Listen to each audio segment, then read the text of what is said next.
Hello and welcome back. Welcome to lesson 1.4 in this course.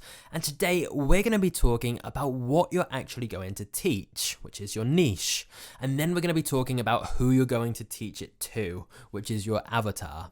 And so if you're already set up and running in a niche right now, you've already got a business or you've already got a YouTube channel and you're 100% happy with what that niche is, you can skip straight to the avatar section of this training because we're starting off by discussing what you're actually going to teach, what your niche is going to be.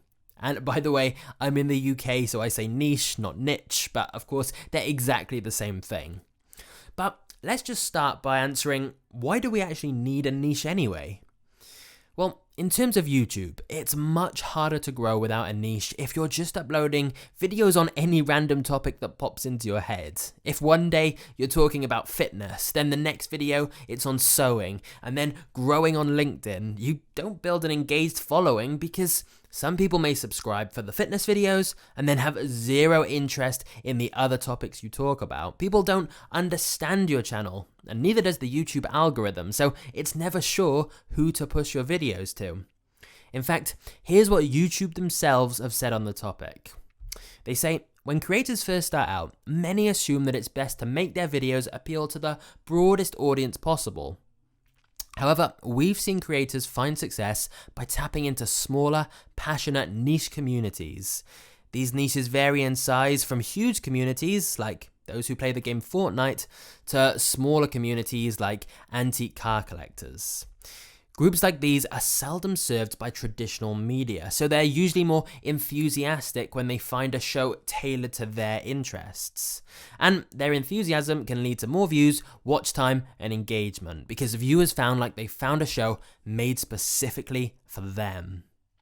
But even more crucially, in terms of helping people, making money, and growing your YouTube business, there's an important phrase: the riches are in the niches. You might have heard that before, but I believe it's very true. If you try to help everyone with everything, you end up not really helping anyone with anything. Because when someone wants help with something, they want to hear advice from the expert on that topic. This is why I never recommend someone advertise their services as a general life coach, because that's so broad and unspecialized. And you may genuinely be able to help people with mindset, goal setting, losing weight, and 100 different other things to improve their life. But people want the specialist, not the generalist.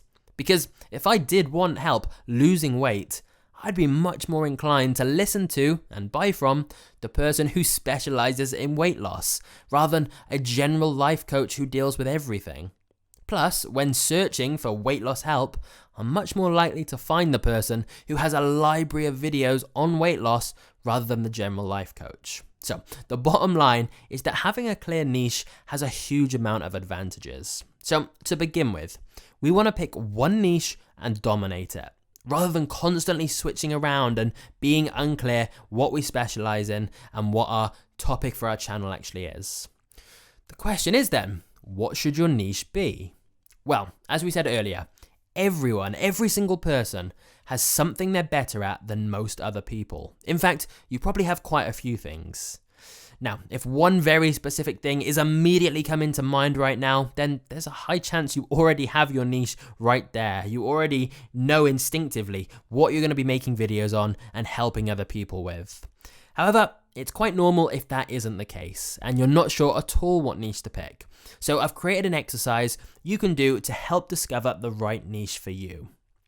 And stage one is brainstorming. The simplest starting point is to write out a long list of options by answering each of these questions. What do you enjoy doing? And we're not talking lifelong passions here, just things you quite enjoy doing. What do you spend a lot of your free time on? And what subjects could you talk about for hours? What hobbies, interests, or topics do you enjoy the most? What area of life do you wish you could spend more time on? What comes naturally to you? What are some of the things you're best at? If your friends or family were asked, what would they say are your best talents and skills? When people have asked you for help in the past, what have they been asking for help with? And what are you better at than the majority of people? Remember, the point is to get lots of ideas, so write out as many as you can. That's why answering all of those questions is going to be really useful. So you end up with a really long list of just random things like writing, podcasts, baking cakes, reading biographies, rock climbing, drinking cocktails, drawing, Instagram, watching Netflix, and many, many more. And as soon as you think you're done, go back and write 5 more. You can even ask some people close to you for their unbiased opinions on what you're good at if you're really struggling to get those last few ideas down. But once you've done this brainstorming stage, the next stage, stage 2, is to shortlist. You're going to go down every item on your list and circle the ones that meet both of these 2 criteria. Number 1, you are good enough or know enough about this topic to help other people with it. Remember, you don't have to be the number 1 expert at all. You just have to know more than the majority of people. Don't be modest here. If someone had no experience at all with X, replace X with every single one of the things you've written down, could you help them in a meaningful way? If you can, it passes the first criteria, but does it pass the second criteria, that you reasonably enjoy it, to the extent that you would be happy to create videos related to that topic? So essentially with this stage, we're looking for the things you're both good at and you actually enjoy. Because if you're good at it and you like it, it has real potential to be your niche. And the reason for this is simple. We need something you would be able to genuinely help other people with so that your videos are valuable and people want to work with you and buy from you eventually. But we also need something you're going to like doing and enjoy making videos around so you don't get burnt out. Stage 3 then is to niche up or down. For those circled items on your shortlist, we now want to ask 2 questions. Is it too broad and is it too specific? Because we want to find that sweet spot, which means that it's still relatively specialized. So in other words, it's quite niche, but without being so specific that only a really, really tiny amount of people would actually be interested. Here's some examples of what I mean. If you've written fitness or health, that's probably a little too broad. Remember that to stand out and command higher prices, we want to be the specialist, not the generalist. And so those 2 topics, fitness and health, that covers so much. So have a think which area you'd like to be your main focus. Weight loss, building muscle, nutrition, yoga, and so on. On the flip side though, if you've written that you're both good at and you enjoy designing logos, well, that may be hard to make lots of videos purely on that topic. So in that case, it might be worth expanding to the broader skill set of graphic design. Because you can still heavily focus on helping people design logos, but then you have more flexibility and options of the videos you can make and more options for the products and services you can sell because you're not as confined to something quite so limited. I should point out though, with niching up and niching down, there's no exact right or wrong here. But with some logic and a little research, we can normally take a pretty good guess at least. For example, if you can think of countless sub-niches within your topic, you may have gone too broad. On the other hand, if you're already struggling to think of a bunch of different video ideas that you could make on that topic, it's probably too specific. But then, the final part of this stage is that for the items that are too broad or too specific, you simply substitute it for something similar that falls within that sweet spot. And if you're not 100% sure at this point, don't worry, the next stage it'll become clearer. But if you do have something like fitness written down, like we said, go a bit more specific. Or if you do have something super specific like designing logos, just go a bit broader. Try and find that sweet spot that fills the right balance between the 2. But again, don't worry too much because when we move on to this final stage, it should hopefully become clearer, which is stage 4, the business test. So, for every remaining item on our shortlist, everything that's still in play here and could be a potential niche because it's past those first 3 tests, we now need to think critically about the business potential of each idea. In other words, whether we can turn it into a legitimate business and a legitimate YouTube channel that there's demand for. For example, if you have items on your shortlist like nutrition, productivity, marketing, dating, These are all great because common sense tells us people would absolutely be interested in learning more about these topics, both through free videos and through paid products and services that you're going to create, such as a coaching program or a course or system you sell. Of course, people would be interested in buying courses and products and coaching around those kind of topics. But common sense will also tell us that some items on your shortlist aren't going to be things people are as likely to pay to learn. And that doesn't necessarily mean the item is a write-off. It means you have to see if you can morph that idea into something similar that has more business potential. So in other words, something that has more demand and people would be more likely to pay to learn about it. What we're going to do then is go through the remaining items on our list, the ones that pass those first 3 stages, and we're going to rank every single one based on its business potential. And we're going to rank it out of 5, with 1 being the lowest, as in there's no real demand for it, people wouldn't pay for it at all, and 5 being they absolutely would. You know just by searching that there are other products and services around those niches. And as a general rule here, the bigger the impact that learning this topic will have on someone's life, the more money you can make with it and the more business potential it has. So we ideally want something that can have a large impact and transformation for someone, something that is a genuine real problem for people that we can solve. This is why niches around making more money and building wealth are almost always some of the most profitable. If you can teach someone a skill or system that allows them to increase their income, whether that's investing, social media marketing, or one of thousands of other things, of course they're going to be willing to pay more because of the bigger impact it will have on them. But it's not just things related to making money that can have a big impact on someone's life. If you can help someone become more confident, or get the body they want, get the lifestyle they want, get the partner they want, anything that can achieve a serious transformation in their life, it deserves a high rank on your list because people are willing to pay high ticket prices for those kind of things, as long as you market it correctly like we're going to show you in this course. So once you've taken a minute to score the circled items on your list based on how much business potential you estimate they have, it's then time to make a decision on your niche. So, if you have one idea that you've rated 5 and all the others you've rated 1 or 2, you may have a pretty easy decision here. Having said that, it's obviously not all about the money and having a big impact. If there's something that's low ranked for not having a huge business potential, but you would absolutely love to make YouTube videos on that topic, you may still want to consider it. You can still sell products and services in a niche that isn't solving a big problem for people, as long as it's something some people would be interested in learning. You may not get rich from picking that niche, but if you would rather and enjoy more picking that topic, then, it could still work. It all comes down to what your goals are. However, generally speaking, the highest rated options you have, the 4s and the 5s, are where you want to look when making your final decision on your niche.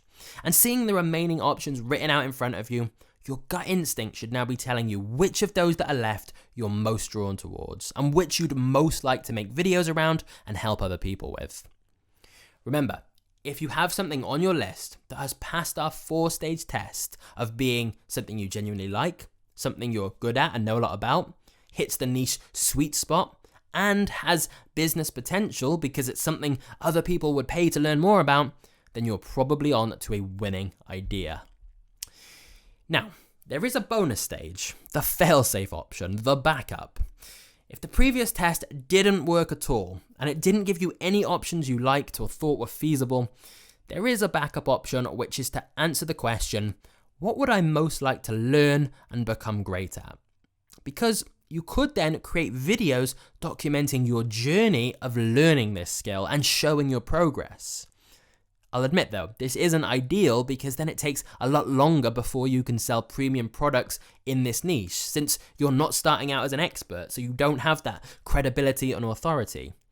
However, if there is something you've always wanted to become good at, then I'm just saying you could put some time in to learn it first and still make videos on it, and then once you yourself are at a more advanced level, then you can begin to charge to help other people who are starting out themselves, and you'll have just been through the same learning curve they'll have been through, so you're in a good position to help them. But like I said, ideally, your niche will be something you are already very knowledgeable on. But either way, after completing these little tests, hopefully you now have the idea for the niche you want to be in. The niche that you're going to make YouTube videos on, and the niche you're going to help other people learn and improve on. And eventually the niche you're going to be selling products and services in. But if you have doubts about your niche, just remember that it's very normal for your niche to evolve a little bit over time, and that's okay. We really just want to get the general idea at this point, and we can tweak it later as needed. But now we need to move on to talking about your avatar, because now that you've got a general idea of what you're going to be talking about and what you're going to be selling, we also need to know who you're going to be talking to and who you're going to be selling to, which is what we call your avatar. And just like with our niche, our instinct might tell us we should try and appeal to everyone, as then we can reach a wider audience, get more views, get more clients, right? But once again, narrowing our focus and being more specific is actually very beneficial. Because we don't want lots of people who kinda like what we're doing. We want a core group of people who love what we're doing, which goes back to the 1,000 true fans concept we mentioned earlier. Because those who love what we're doing and the content we're putting out are gonna be the ones who actually wanna work with us and pay for our premium products and services. And it's difficult to get a core group of loyal fans if your content is talking to the entire world. You need to talk to them directly. I mean, just think about this. You probably don't talk to your parents the way you talk to your best friends, just as you would talk differently to an 18-year-old guy compared to how you'd talk to a 50-year-old woman. You'd make different jokes and references, you'd approach it differently. And it needs to be the same with your videos if you want to build real connections with your audience. So this is why we create our ideal avatar, an imaginary version of the exact type of person we're trying to reach. In other words, what our ideal customer would look like, the type of person we're going to try and help and serve. So you essentially want to be considering what type of person you could help the most. And this will be very useful when it comes to creating content, as you can imagine your ideal avatar and imagine you're talking to them, because you know what they're going to want to hear. When I initially started on YouTube myself, I made this mistake of trying to talk to everyone, and it diluted my personality and made my message much more generic, which is terrible for building meaningful connections and attracting potential clients. So we need to create an avatar. But when we do this, we want to get really specific about who this person is we're trying to help. So here are some prompts to think about when designing your avatar. Their age, their gender, what their goals are and their ambitions, what are their values, what's their income right now, what would they like their income to be, things they love, things they hate, do they have children, people they look up to, websites they use the most and where they spend their time, YouTube channels they're already watching and people they're influenced by, what's missing in their life, and what are their struggles. You don't necessarily need to answer every single one of those, but you should definitely consider answering most of those. In fact, feel free to get even more creative and detailed in imagining exactly what this avatar's life may look like. Because I just want to stress, this does not at all mean that the only people who will enjoy your videos and buy your products and services are the people who meet this criteria exactly. No, of course not. It just means we know our core audience we're trying to reach and connect with. Other people who don't fit this profile at all can still benefit and enjoy watching your content. But having our avatar laid out like this, it helps us stay much more focused on who we're actually talking to. For example, for me in the digital marketing niche, if I know my avatar watches Gary Vaynerchuk, I can reference him in my videos and my avatar will increasingly get the sense of, this person gets me. And those little details that make the content feel more tailored to them is what helps them connect to you specifically. Even though other people are talking about the same topics, they connect to you because you're talking directly to them. And on that list of prompts I just gave you, the last point in particular is really key. What are their struggles and what are their pain points? Because understanding the answer to this question is one of the most vital aspects of your avatar, because our whole business model is based around solving problems for people, helping them learn X or get better at X or understand X and so on, with X being whatever your niche is. So for the people we're trying to help, we need to really visualize what problems and frustrations they might have, so we can always bear those in mind when we're creating videos and try to address those specifically. And again, to give you a practical example for me, when I'm helping people grow their YouTube channel, I don't just think of the superficial struggle they have, that they're trying to grow a channel but they're not fully sure how. I think of the deeper mental struggles too. They're probably frustrated about seeing other channels grow quicker than theirs. They're probably worried they're doing something wrong or just feeling like they might not be good enough. All these kind of internal battles that people have. And when you get quite deep with this, you can really understand exactly who you're talking to and how they feel, which is going to make it easier for you, not only when creating YouTube videos, but definitely when selling high-ticket products and services to them, because you can design those to specifically solve your avatar's biggest pain points and struggles. So essentially, having an avatar further helps you become specialized. For example, there are loads of people in the weight loss niche, let's say, but if you're focused on helping busy entrepreneurs lose weight, you immediately stand out from the crowd, and busy entrepreneurs looking to lose weight are going to be much more drawn to you than all your competitors, because it's going to feel like your channel was made specifically for them. They're going to connect with that so much more, become much more loyal specifically to your channel, and as a result, be much more likely to buy from you in particular. However, to wrap up, I just want to reiterate that this is all a guideline for your niche and avatar. And ultimately, it comes down to going with what you feel is best and tweaking along the way as necessary. Once you've been posting for a little while on YouTube, your analytics will give you some useful data on who your audience actually is, so you can check that it lines up with the avatar you're talking to. However, the important thing right now is you have a general idea of the area you want to talk about and the type of person you're going to be making content for and helping, as all of this is going to help shape your branding and your channel in the next training.